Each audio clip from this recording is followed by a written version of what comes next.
She is an actress, a singer, and a Bollywood star who has been using her voice for the people of Iran. Elnaz Norouzi is joining us live now from Mumbai, India. Elnaz, good morning. So good to have you here in San Diego. Good morning, Shalija. You're in India right now. Can you explain to us what's happening there? What's the mood? How are the people of India reacting to this war now? I was personally very, very surprised to see the reactions in India. I did not expect it, and I think a lot of other Indians also did not expect to see all of the protests that are going on for this regime and condemning Ali Khamenei's death. And we see a lot of Muslim Indians crying and they're really hysteric, and they're just wondering, how could this happen? How could anybody kill our leader? And it's just there were just there's so much happening in India as well, just something that we did not expect, because on one side you have the Hindus wondering, why are they even crying so much over someone that was not their leader? And then there are the Muslims who say he was our leader, he was our religious leader, which again, I was also not aware of. I did not know that he had so many fans here in India. How do you explain that to people who are watching now? Because we've seen many of these videos really all over the world, people who were celebrating the death of the Ayatollah and others who were celebrating it. I honestly think, and I've been saying that in my other interviews as well, I really think that it's lack of information. I really think that the people here who are sad about him dying are really people who just saw him as a religious leader, but because they never really lived under his leadership or in Iran to actually know and understand what all he's done to the people, they just don't know. They're just so uninformed about that side. That's what I like to believe. Other than that, of course, if we see outside of Iran, if we see protest against war or for this regime, we've seen that many times. You know it, Shali, that there are a lot of funds going to these protests, and that obviously those are planned pro-regime. So I don't know what it is here, but he does have followers for sure over here.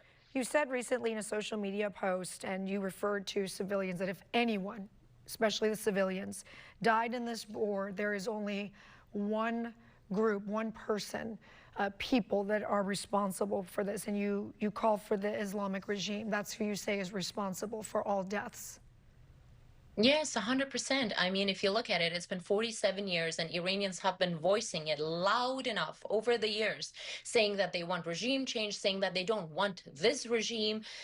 I mean, it's the conversations with the US have been going on over the years, multiple conversations. These people are not wanting to let go of the nuclear bombs. And I mean, they're given so many different ways, and so many, they just don't want to leave. They want to stay in power. They want to kill people to stay in power. I just don't see any other way.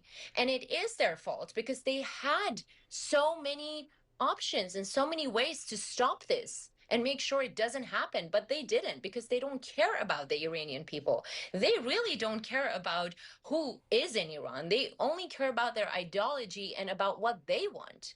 And that's where the problem is. The internet, Elnaz, again, has been turned off in Iran for several days now, and there's a very small glimpse of videos that are starting to come out of what has happened in Tehran over the past few days in regards to the missiles and the bombing. You were born in Iran, and given all that is happening, as you're watching all of this, what is this like for you to see this happening in your homeland? You know, the most heartbreaking part of it is not the fact that my city, my country is getting bombed.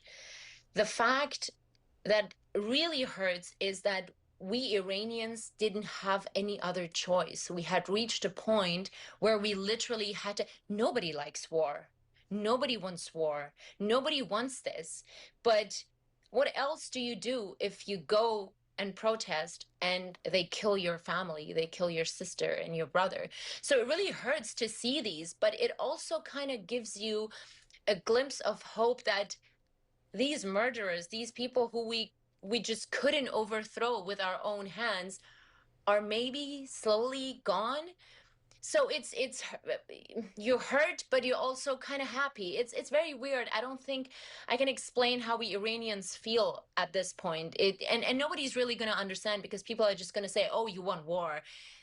Unless you have lived in Iran, lived under this dictatorship, you will not understand what it means when you're literally asking for foreign intervention. I don't think anybody will be able to feel it. Yeah, the sentiment that we've heard from many Iranians. Elnaz Norouzi, we appreciate your time.